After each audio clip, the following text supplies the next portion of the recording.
Bien, vamos a segunda de Pedro capítulo 1. No se sienten, ¿sí? El sentarse se lo van a ganar, ¿sí? No se van a sentar hasta que no me digan este texto de memoria. Segunda de Pedro capítulo 1 versículo 19. Así que empiécenlo a meditar. Segunda carta del apóstol Pedro en su capítulo 1 y su versículo, bueno, todo el pasaje, ¿sí? Es muy importante, pero nada más nos vamos a aprender el 19, ¿sí? Dice el versículo a partir del 19, escúchenlo y luego me lo dicen de memoria. Tenemos también la palabra profética más segura, a la cual hacéis bien en estar atentos como a una antorcha que alumbra en lugar oscuro, hasta que el día esclarezca y el lucero de la mañana salga en vuestros corazones, entendiendo primero esto, que ninguna profecía de la Escritura es de interpretación privada, porque nunca la profecía fue traída por voluntad humana, sino que los santos hombres de Dios hablaron siendo inspirados por el Espíritu Santo. Les voy a volver a leer y de estos 3 versículos, ¿sí? Ustedes pueden aprenderse el que gusten y ya cuando se lo sepan me lo dicen y se sientan, ¿sí? De los 3, a partir del versículo 19. Tenemos también la palabra profética más segura, a la cual hacéis bien en estar atentos como una antorcha que alumbra en lugar oscuro, hasta que el día esclarezca y el lucero de la mañana salga en vuestros corazones, entendiendo primero esto, que ninguna profecía de la Escritura es de interpretación privada, porque nunca la profecía fue traída por voluntad humana, sino que los santos hombres de Dios hablaron siendo inspirados por el Espíritu Santo. ¿Sí? Adelante. ¿Quién me lo empieza a decir? ¿Sí? Como es muy rápido, díganmelo todos juntos el 20.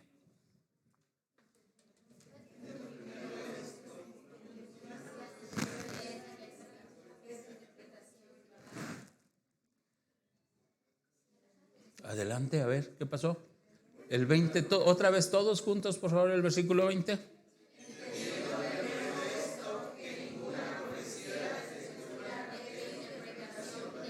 Otra vez.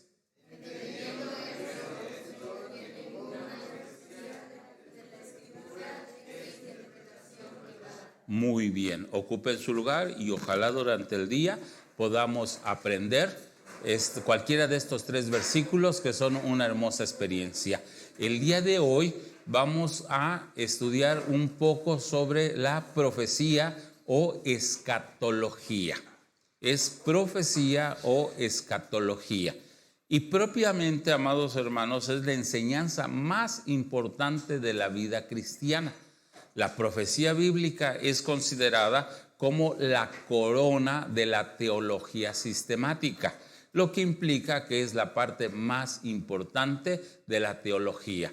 Cuando hablamos de la teología sistemática, estamos hablando de los diferentes temas que abarca la teología, ¿sí? Entre ellos, por ejemplo, bibliología, soteriología, amartiología, cristología, neumatología, ¿sí? En síntesis, la teología sistemática abarca 12 temas distintos. Y de esos 12 temas distintos, el más importante es la escatología o profecía. ¿Por qué razón es lo más importante desde la perspectiva teológica?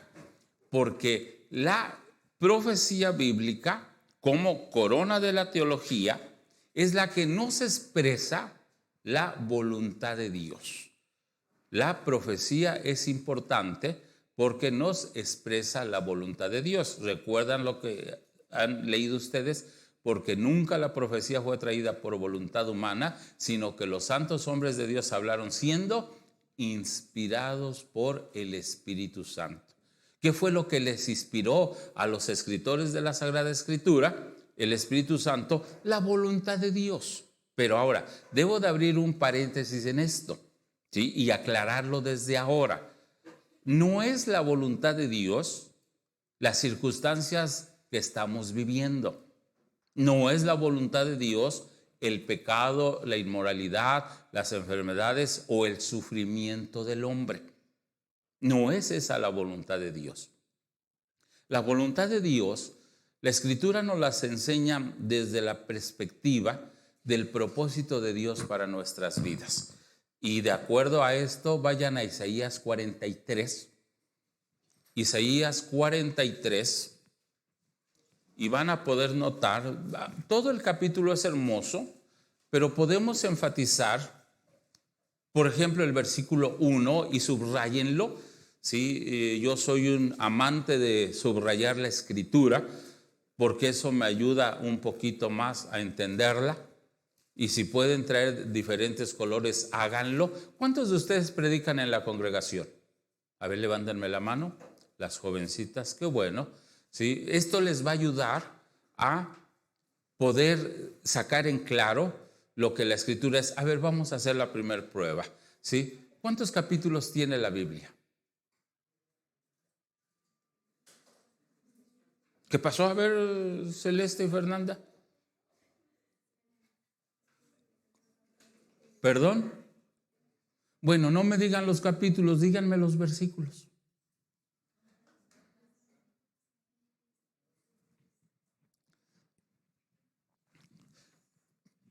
Todos ustedes habían empezado con un 10 conmigo, pero acaban de bajar a 0. Porque me acabo de dar cuenta que no leen la Biblia. Porque si la leyeran, ya me habrían contestado. ¿Sí? Ahora bien, la Biblia está dividida en 2 grandes tomos, ¿sí? Antiguo y Nuevo Testamento. ¿Están de acuerdo? Cada porción de estas tiene 5 divisiones. ¿Sí? Cada división tiene libros. Cada libro tiene capítulos. ¿Sí? A ver, díganme por favor, ¿quién se sabe las 5 divisiones del Antiguo Testamento?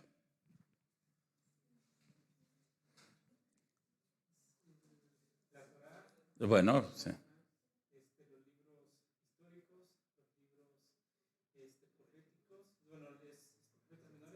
Te saltaste antes de los proféticos, los libros poéticos y luego los proféticos. Perfecto. Bueno, cuando menos ya lo salvó uno, ya él subió a 1, ya no tiene 0. ¿Sí? ¿Y las divisiones del Nuevo Testamento?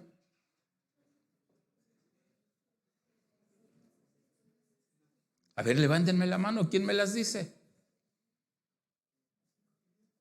4 evangelios, un libro histórico, cartas, epístolas pastorales, epístolas universales y un libro profético. Es muy sencillo. Y estas son divisiones. Y ahora sí,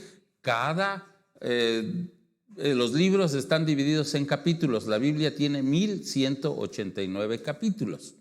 ¿Sí? Y los capítulos están divididos en versículos. La Biblia tiene 31,163 versículos. Y no es muy grandota, no le tengan miedo. ¿Sí? Si ustedes leen 10 capítulos por día, que se leen en un promedio de 30 minutos, ustedes habrán de haber leído la Biblia en 4 meses. Así que un año nos da la oportunidad de leer la Biblia 3 veces completas. Y es una necesidad de nosotros que lo podamos estar haciendo. Ahora, los capítulos están divididos en versículos. Amén. Y los versículos están divididos en cláusulas. Y las cláusulas están divididas en palabras. ¿Sí? Y de palabras la Biblia tiene 3,183,000 palabras. ¿Sí? Ahora, para los que predican, cuando nosotros hablamos de lo que se denomina en homilética el sermón expositivo, es porque tomamos de cada versículo sus diferentes partes que particularmente van de acuerdo a las reglas de ortografía. O sea, de un punto a otro punto. Y en ese concepto podemos dividir los versículos en cláusulas, las cláusulas en palabras y de aquí tomar el pensamiento general. Y de allí van a sacar los mejores sermones de su vida. Regresamos, Isaías 43:1. ¿Sí? Cuando yo dé una cita, si alguien la encuentra, póngase rápido, la lee para que avancemos. Y ese versículo nos da una hermosa división que nos ayuda a contextualizar al hombre moderno. Sí. Adelante.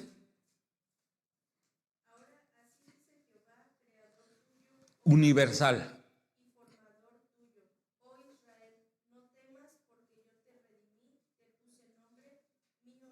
Ahí habla de la humanidad y habla de que todos somos creación de Dios, pero después divide a los que somos hijos de Dios.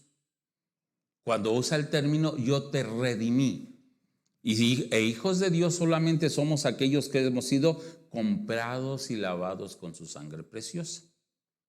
Entonces desde allí ya hay una hermosa enseñanza y deben de tomarla. Cuando él dice, es que todos somos cristianos, no. Todos somos creación de Dios, pero hijos de Dios solamente los que le hemos aceptado. Y en unos minutos lo vamos a ver más a fondo. Pero en el 43:7,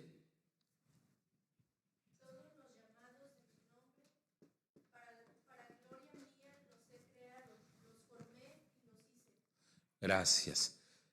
Les debo de anticipar, a mí se me olvidan todas las cosas. Así que les voy a estar preguntando cada minuto. ¿De qué les estoy hablando? ¿De qué les estoy hablando? Les dije que les iba a hablar del plan de Dios o el propósito de Dios.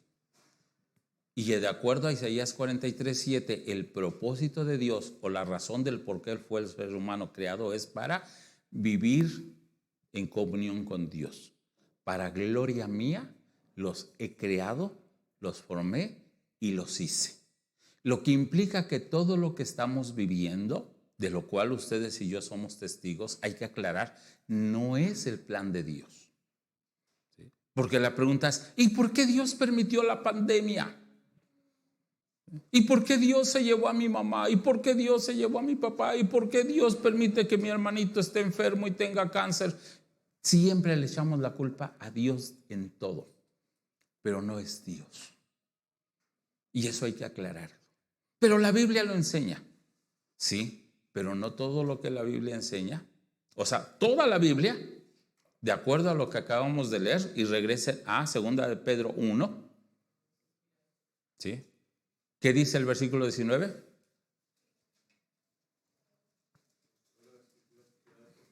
Otro que dice, así léanlo literal.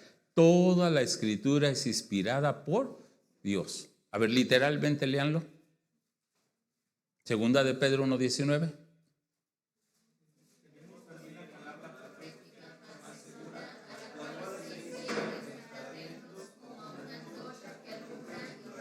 ¿20?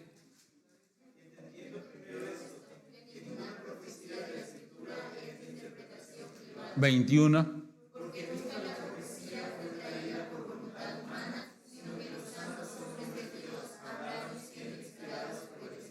Sí, y entonces el hermano ya nos remontó a lo que le dice Pablo a Timoteo. Toda la escritura es inspirada por Dios y útil para redarguir, para corregir, etc. Pero en el versículo 21 dice que toda la escritura fue inspirada por el Espíritu Santo. Implica que los 1189 capítulos y 31.163 versículos son inspirados por Dios. Una pregunta capciosa. ¿Las palabras de Satanás serán inspiradas por Dios? ¿Perdón? Pero si acabamos de decir que toda la escritura es inspirada por Dios, eso incluye las palabras de Satanás. Job 1, Mateo 4. Porque ¿quién le reveló a Job, o en este caso a Moisés, que es el escritor de Job, quién le reveló lo que sucedió en el cielo? ¿Quién se lo reveló? El Espíritu Santo. No tengan miedo, el Espíritu Santo. ¿Ya ven cómo si doy miedo? ¿Qué les digo? Si no me contestan, menos me van a preguntar. Entonces, ¿sí? ¿Quién le reveló a Job, en este caso a Moisés, el diálogo en el cielo? El Espíritu Santo. ¿Quién le reveló a los escritores del Nuevo Testamento la tentación en Jericó, en este caso, la tentación, por ejemplo, Mateo 4, donde Jesús y Satanás dialogan? ¿Quién se los reveló? El Espíritu Santo. Entonces, también esas palabras son inspiradas. Todas, hasta la mínima letra es inspirada por Dios, porque ni una jota ni una tilde puede ser movida de la palabra de Dios, y hay que aclararlo eso. Entonces, si toda la escritura es inspirada por el Espíritu Santo, entonces toda la escritura es verdad, y estoy en el tema. ¿Y entonces por qué habla de todo lo malo? ¿Es culpable Dios? No. ¿Sí? Pero en su infinito amor, Dios quiso revelarle al hombre, ¿sí?, lo que era las consecuencias. Miren, allí en el apunte subrayen, por favor, el segundo párrafo, donde dice, estoy en la página 1, a Dios el arquitecto de las edades le ha parecido bien hacernos partícipes de su confianza respecto a su plan para el futuro, y ha revelado su propósito y su programa en detalle en la palabra. ¿Sí? Subrayen ese término, su plan.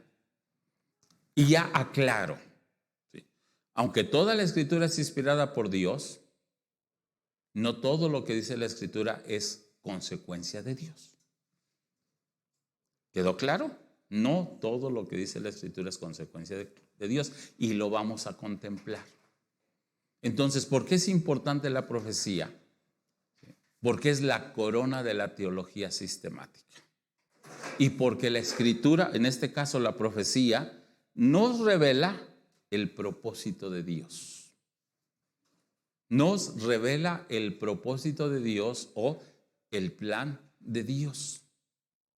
Ahora, hablando en estadística, la Sagrada Escritura, ustedes van a leer en su apunte que la cuarta parte de la Escritura era profecía cuando se escribió, ¿sí? Vamos a hablar en un concepto general, ya desde la perspectiva histórica que nosotros lo estamos contemplando. El 80% de la Escritura es bíblico. El 80% de la escritura es profético. El 80% de la escritura es profético. Y de este 80% se ha cumplido el 90%. ¿Queda claro? ¿Sí? Y entonces, este 90% que se ha cumplido del 80% es la garantía de que se va a cumplir el 10% restante. Eso nos garantiza exactamente que la Biblia es la palabra de Dios. Y si esta profecía que se ha cumplido nos garantiza que la Biblia es la palabra de Dios, entonces, como consecuencia, tenemos declarada la verdad más grande de la existencia.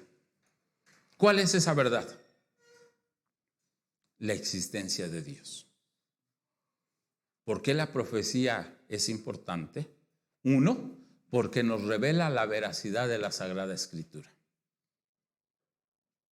Al momento en que la profecía se cumple, entonces entendemos que es la palabra de Dios.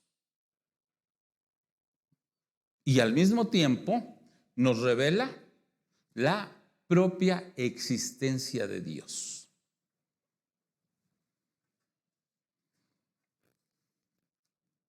En conclusión, ¿por qué es importante la profecía? Número uno, porque nos demuestra, en términos sintéticos, porque el cumplimiento de la profecía bíblica nos demuestra la verdad de la Sagrada Escritura.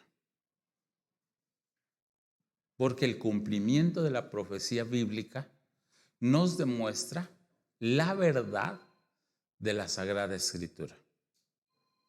¿Sí? Ahora, estos son armas que tenemos como base de nuestra fe.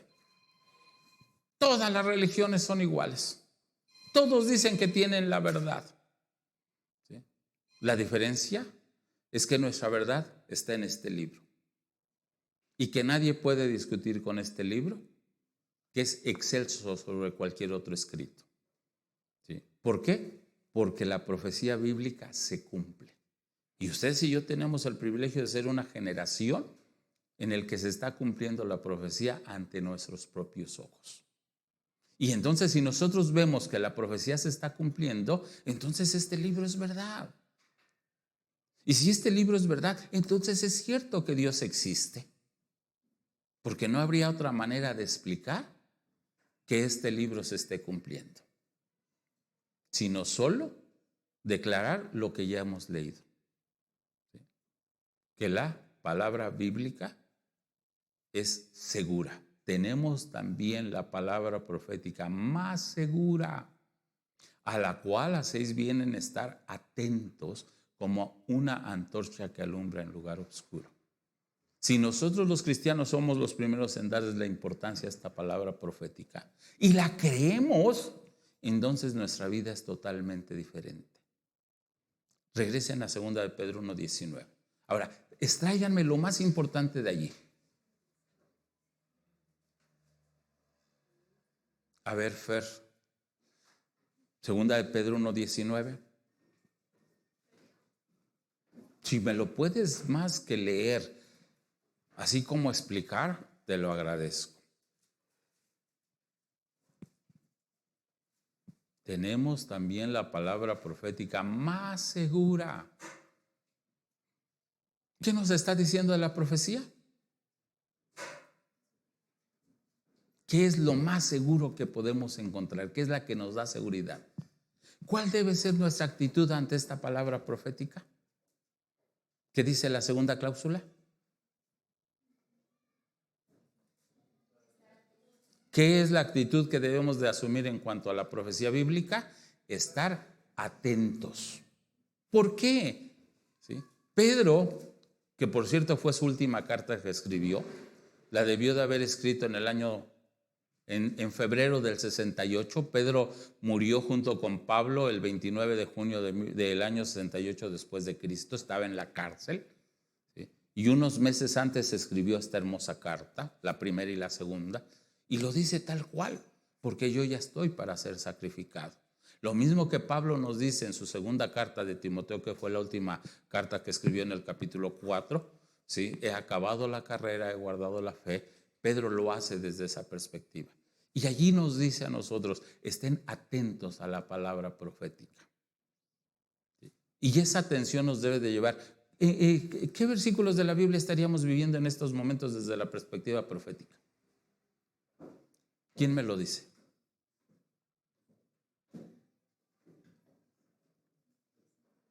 Por ejemplo, Apocalipsis 3:20. ¿Qué dice Apocalipsis 3:20? He aquí yo estoy a la puerta y llamo. Si alguno oye mi voz y abre la puerta, entraré a él y cenaré con él y él conmigo. Esa es una de las porciones que podemos decir que están vigentes y en la cual estaríamos atentos o deberíamos estar literalmente atentos, ¿sí? ¿Por qué? Porque es exactamente lo que se está cumpliendo ante nuestros ojos. ¿Qué les parece 2 de Pedro 3:9? Léanlo. El Señor no retarda su promesa, según algunos la tienen por tardanza, sino que es paciente para con nosotros. Gracias, Celeste. No queriendo que ninguno perezca, sino que todos procedan a la arrepentimiento. Yo les pregunto, ¿con quién es paciente el Señor? Porque nos gusta aplicar Apocalipsis 3:20 a los del mundo. Nos gusta aplicar este texto a los del mundo, pero no le está hablando al mundo. Le está hablando a la iglesia. Es paciente para con nosotros. Entonces, si nosotros estamos atentos, que es la exhortación que el apóstol Pedro nos está haciendo, dice, como una antorcha que alumbra en lugar oscuro, antes que el día esclarezca y el lucero de la mañana salga en vuestros corazones. ¿Sí? Nuestra actitud cristiana debe estar siendo medida por la profecía. Ya les dije por qué es importante la profecía. Número 1, Porque el cumplimiento de la profecía bíblica, ¿qué? 2, ¿por qué es importante la profecía?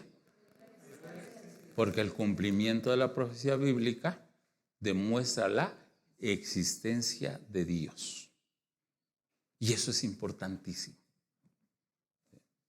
Ahora, la Biblia, ustedes conocen su historia. ¿Cuánto tiempo tardó en escribirse? No, ya se me olvidó que ustedes no han leído la Biblia. Sí, entonces no conocen su historia. La Biblia tardó 1600 años en escribirse.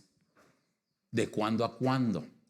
El primer libro escrito debió de haber sido el libro de Job, que escribió Moisés.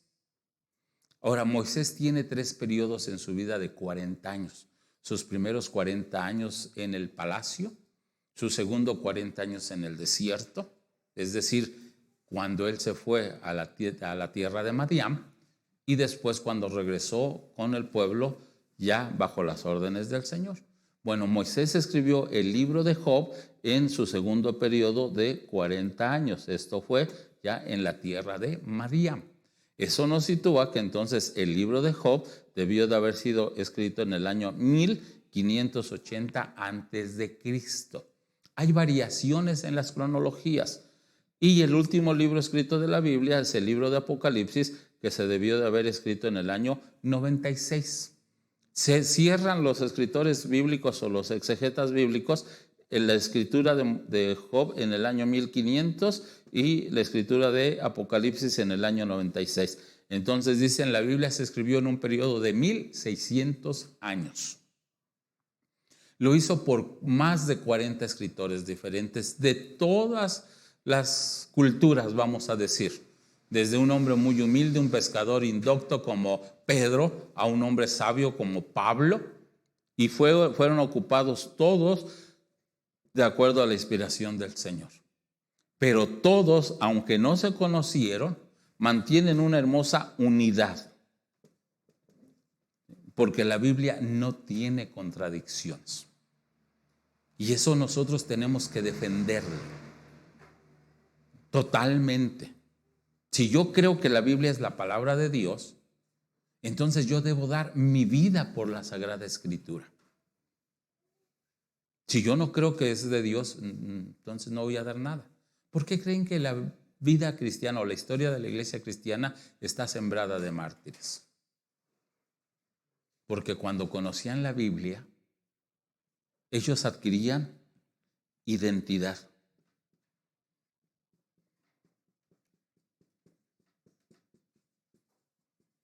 La identidad nos enseña de dónde venimos, quiénes somos y hacia dónde vamos.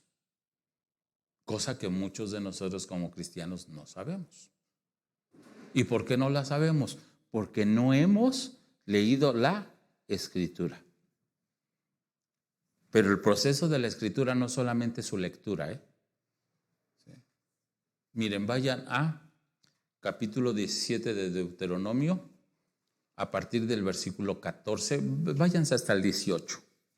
Vamos a saltarnos. Es cuando Moisés le está declarando al pueblo que habría de venir un momento en que el mismo pueblo habría de pedir un rey. ¿Sí? Y Moisés les está indicando cómo debería de conducirse ese rey. Esta profecía se da 400 años antes y en el tiempo en este caso Samuel, en el primer libro de Samuel, en su capítulo 8, el pueblo se rebela y le pide a Samuel que les instale un rey como tienen las demás naciones. Pero ya Dios se los había anticipado. ¿Sí? ¿Qué debería de hacer el rey? Versículo 18. Escúchenlo. Y cuando se siente sobre el trono de su reino, entonces escribirá para sí en un libro una copia de esta ley, del original que está al cuidado de los sacerdotes levitas. Adelante, el que sigue. Y lo tendrá consigo y leerá en él todos los días de su vida, para que aprenda a temer a Jehová su Dios, para guardar todas las palabras de esta ley y estos estatutos, para ponerlos por obra. ¿Cuál debería de ser nuestra primera relación con Dios desde la perspectiva bíblica en este versículo? ¿Mandé? A ver, lee bien. Versículo 17. No. El 17. ¿Es ese? Entonces, ¿cuál fue el que leyeron? Y el 18, perdón.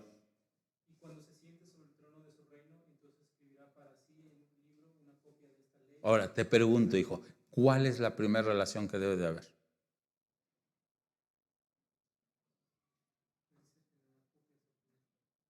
Así, muy contundente, ¿verdad?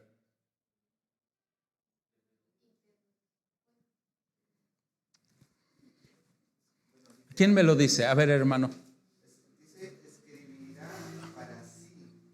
Entonces, ¿qué es lo que debemos de hacer primero? No le tengan miedo a hacer una copia de este volumen sagrado.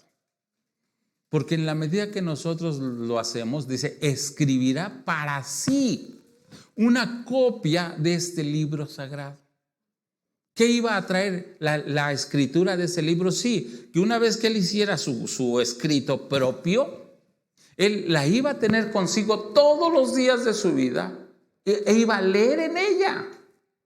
Y a través de ello iba a aprender a tener temor de Dios y a obedecerlo. Eso es la identidad.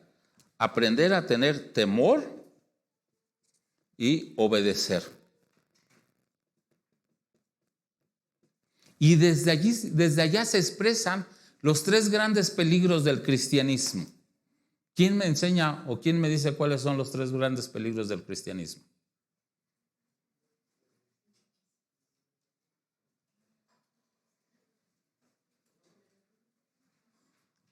¿Qué pasó?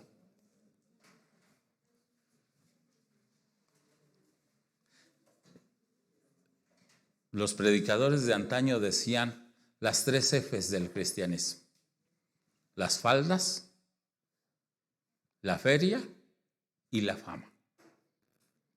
Lo que Moisés toca allí son tres conceptos: las riquezas, los honores y los placeres.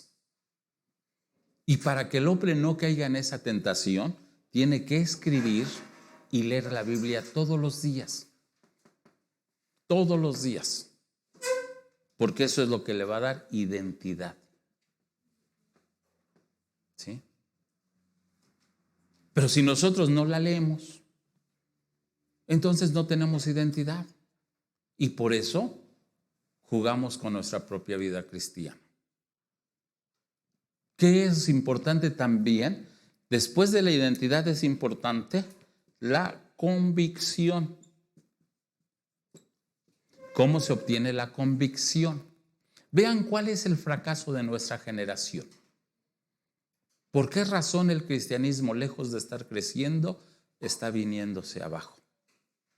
¿Por qué el Espíritu Santo se queja de la iglesia de nuestro tiempo, que es la iglesia de la Odisea, de que somos una iglesia tibia? ¿Sí? Vayan a Deuteronomio 6.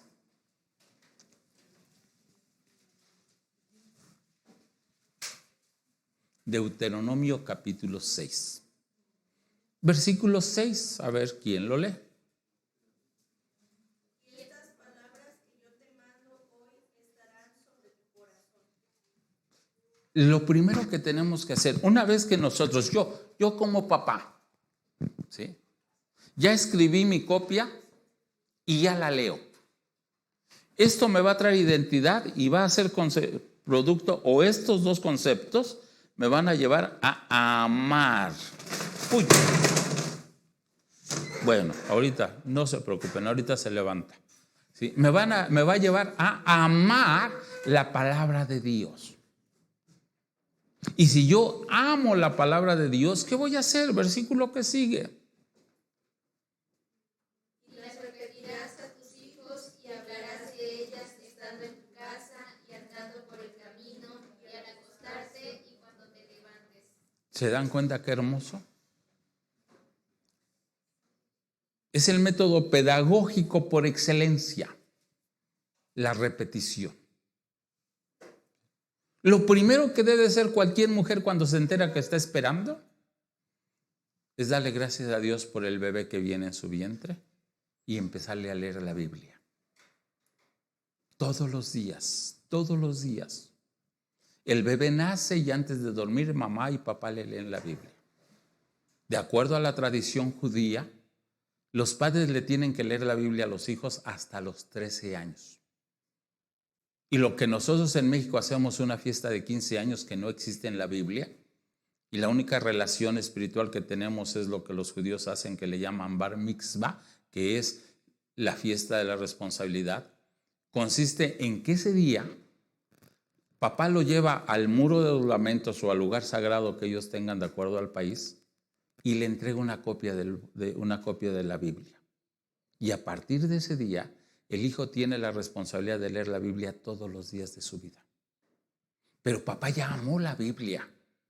Y el hijo va a amar la Biblia y entonces eso es lo que va a darle convicción. Por eso los judíos siguen siendo judíos hasta nuestros días.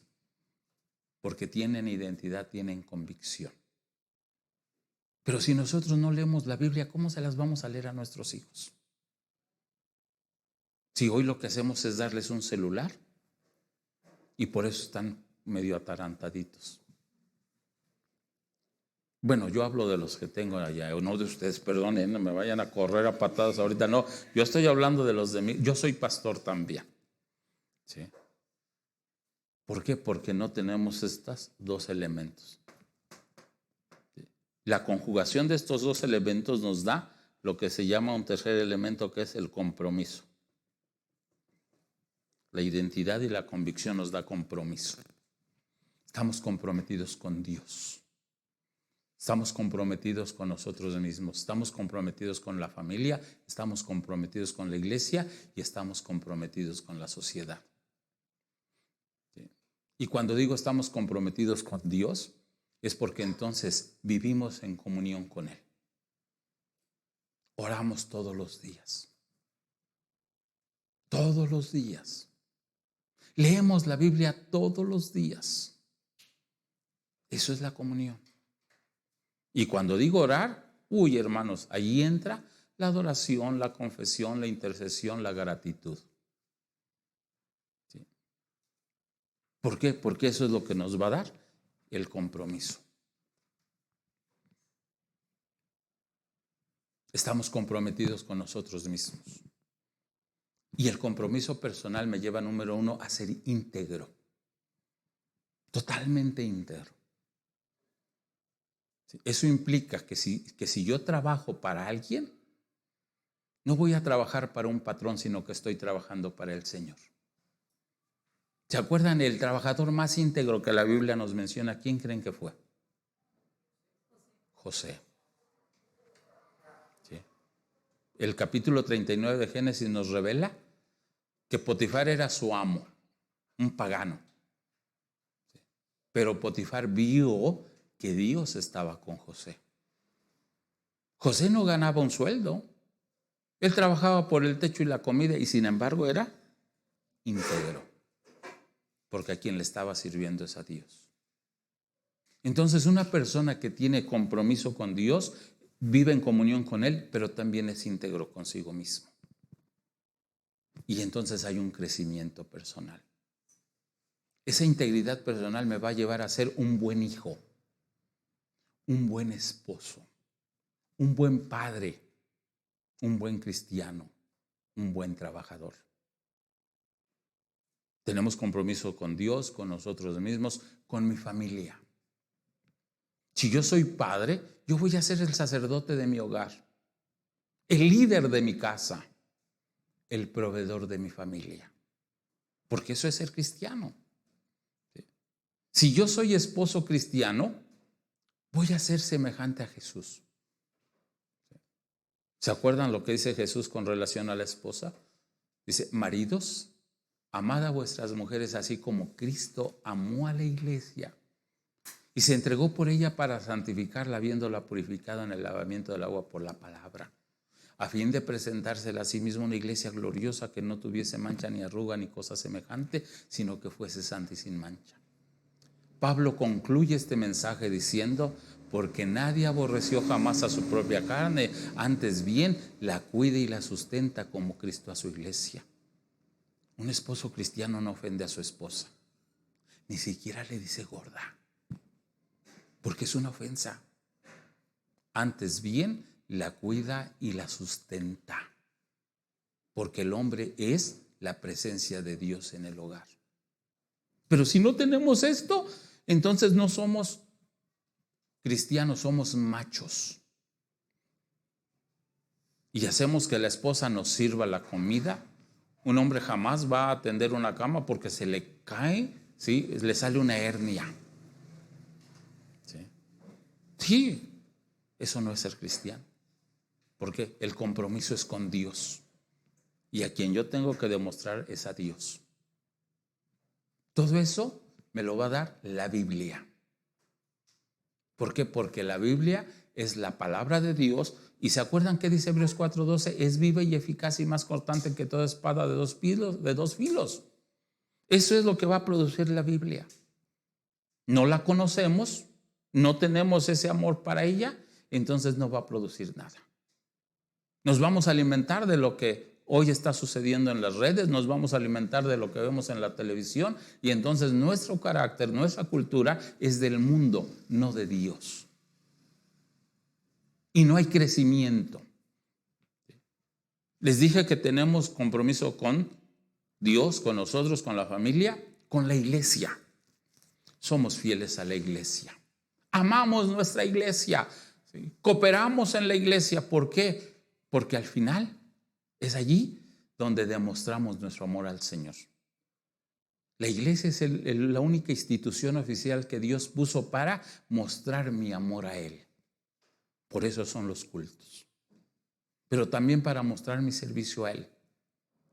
Por eso Dios nos da dones.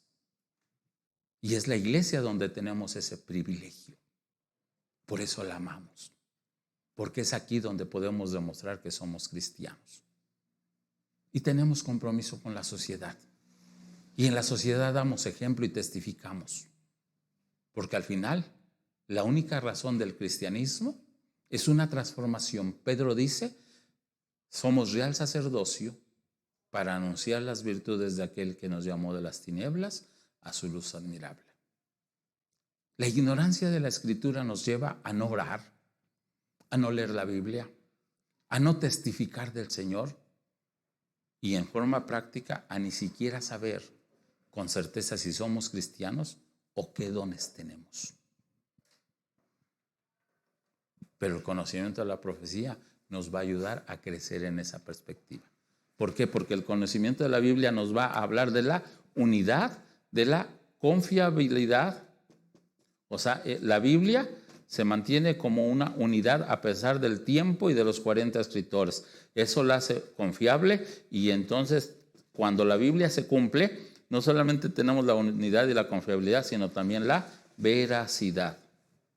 Son tres conceptos: unidad, confiabilidad y veracidad.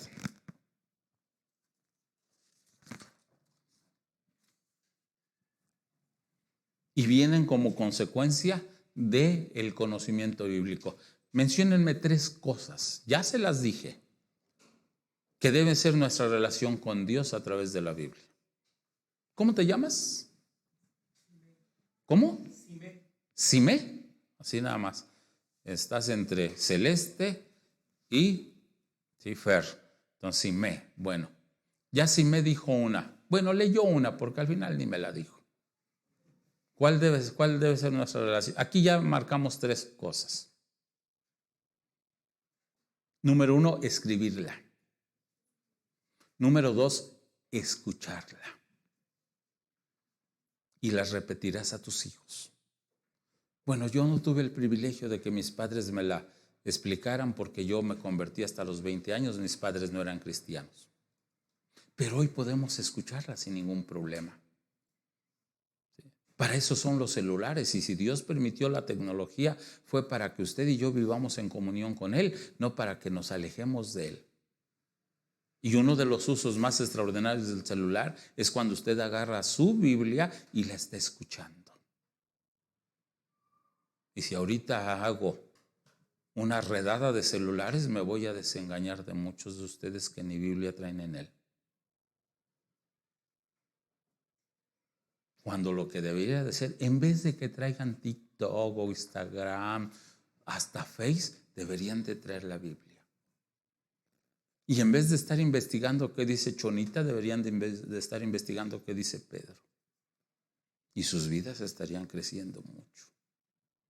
Tenemos que, dije, escribirla, leer, escucharla y leerla. Ahora, recuerdan Romanos 10:17, así que la fe es por el oír. ¿El oír los chismes de Juanita? No, el oír la palabra de Dios. ¿La fe es por el oír las mañaneras? No, es por el oír las palabras de Dios. ¿Cómo va a crecer nuestra fe? Escuchando la Biblia. Si nosotros tenemos la certeza de que la Biblia es la verdad, entonces ¿qué tenemos que hacer?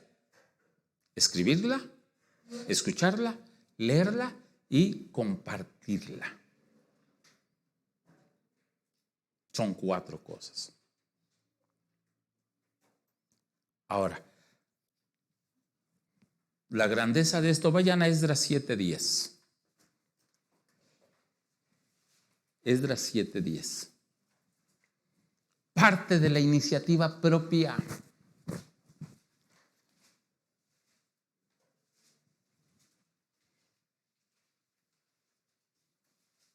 A Esdras se le conoce como el escriba versado en la ley de Dios. ¿Por qué llega a tener este título y Artajerjes se lo da? Esdras 7:10. ¿Qué dispuso en su corazón? A ver, ayúdenme a leer. Léenlo bien literal. ¿Por qué Esdras?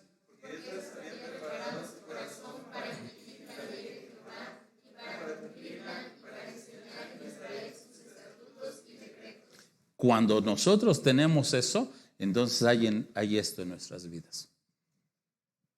Pero Esdras había ¿qué? Preparado su corazón, dispuesto su corazón. ¿Qué hizo? Vayan a Nehemías 8.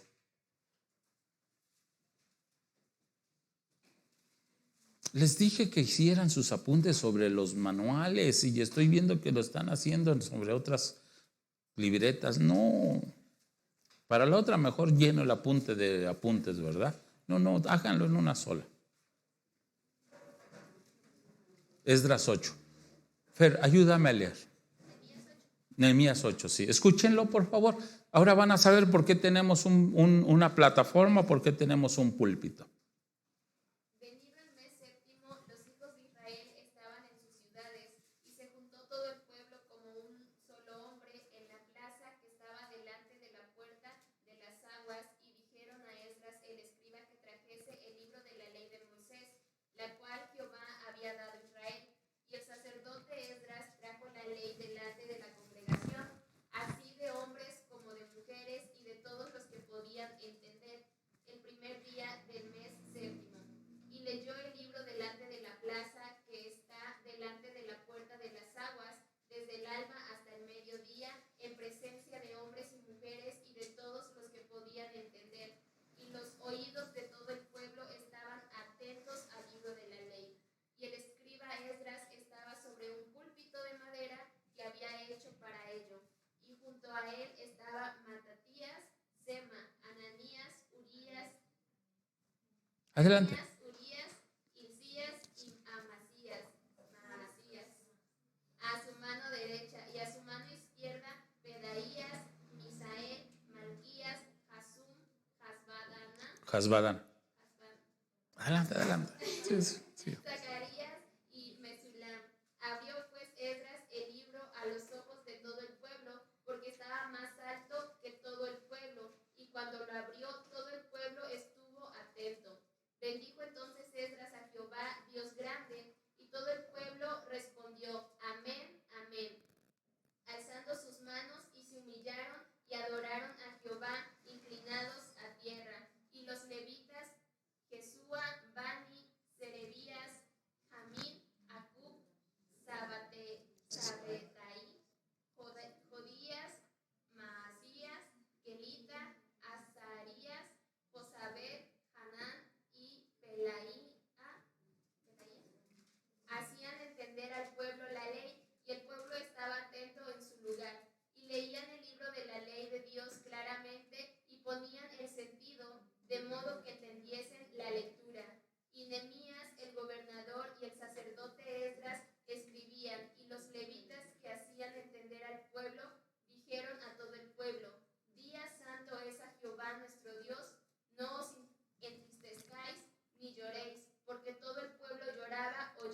Hasta ahí, palabras hasta de ahí, la ley. hasta ahí.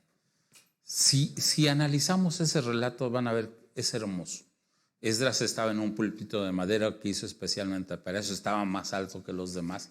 A Esdras le debemos el establecimiento del culto cristiano. Y nuestro culto, nuestra liturgia descansa en que exactamente leemos la Biblia y la hacemos comprensible al pueblo. Y eso nos da humildad, adoración y contrición. Por eso el pueblo lloraba, porque a través de la Sagrada Escritura entendían su pecado y al poner el entendimiento se apartaban de él.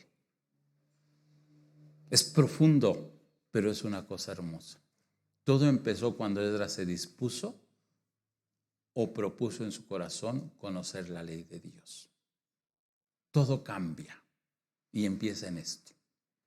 Hasta aquí preguntas. Si no la tienen, vámonos a la página 3. Léanme 1 Corintios 10:3. No, todavía no, espérenme, vámonos. La forma más simple de entender la profecía es desde lo que se conocen como los principios. Me salté expresamente el hecho de que la Biblia, la palabra profecía es el término prof y fanaí, que quiere decir hablar lo que viene adelante. Si queremos definir la profecía, es sencillamente hablar lo que viene adelante. La palabra escatología es también un término usado en biología. La escatología en la biología natural es el estudio de los excrementos. Pero dentro de la Sagrada Escritura o dentro de la teología sistemática, la escatología es el estudio de los eventos del porvenir. Entonces, la profecía incluye desde la creación hasta la consumación. La profecía incluye desde la creación hasta la consumación. Y la escatología incluyen los eventos que están por cumplirse. Solo como una referencia para que lo tengan captado. La profecía es hablar lo que viene adelante e incluye desde la creación hasta la consumación, y la escatología es el estudio de los eventos del porvenir. Profecía quiere decir hablar lo que viene adelante y escatología es estudiar lo que va a suceder. No hay grandes conflictos. Saben que tenemos dos tipos de profecía, a la que le llamamos la profecía oral y la profecía escrita. La profecía escrita es toda la Sagrada Escritura. La profecía oral es consecuencia de los dones. La profecía escrita es universal. La profecía oral es local. La profecía oral es local. ¿Quién de ustedes tiene el don de profecía? A ver, levántenme la mano. ¿No qué?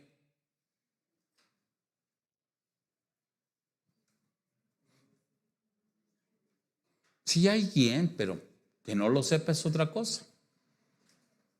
Pero sí hay. ¿Sí? Ya ven dónde estamos ahorita, se los muestro. Entonces la profecía oral es local. La profecía oral lamentablemente puede tener tres fuentes. La profecía oral puede ser de la carne, puede ser del diablo o puede ser del Espíritu Santo. Por eso crea tantos conflictos. Porque la profecía oral puede ser de la carne, del diablo o del Espíritu Santo. Mientras que la profecía escrita es ¿de quién?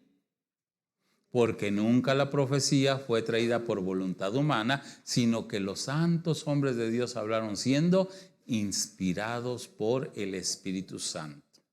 La inspiración fue el soplo recio del Espíritu Santo sobre los hombres que escribieron la Biblia, de tal forma que los libró de toda mixtura u error.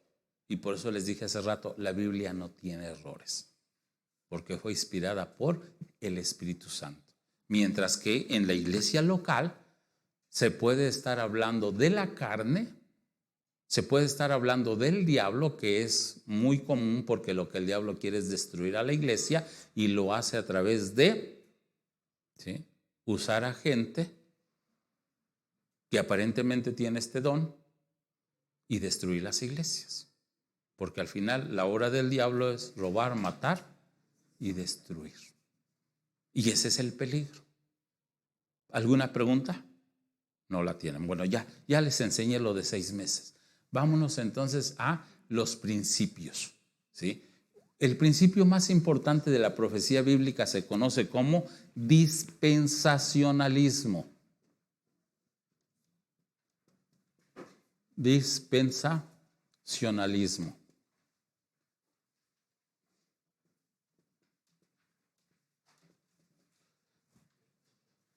Dispensacionalismo. Ya ábranlo, debe de estar en su manual, en la hoja número 4, se llama el principio de dispensación.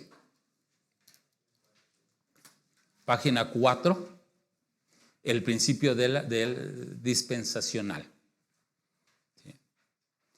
Una dispensación es un periodo de tiempo variable en el cual Dios trata con los seres humanos o con el hombre, en el cual Dios trata con el hombre de una manera particular. Eso lo trae su manual, ¿eh? La base de la dispensación o del dispensacionalismo está en Efesios capítulo 1, versículos 9 y 10. Por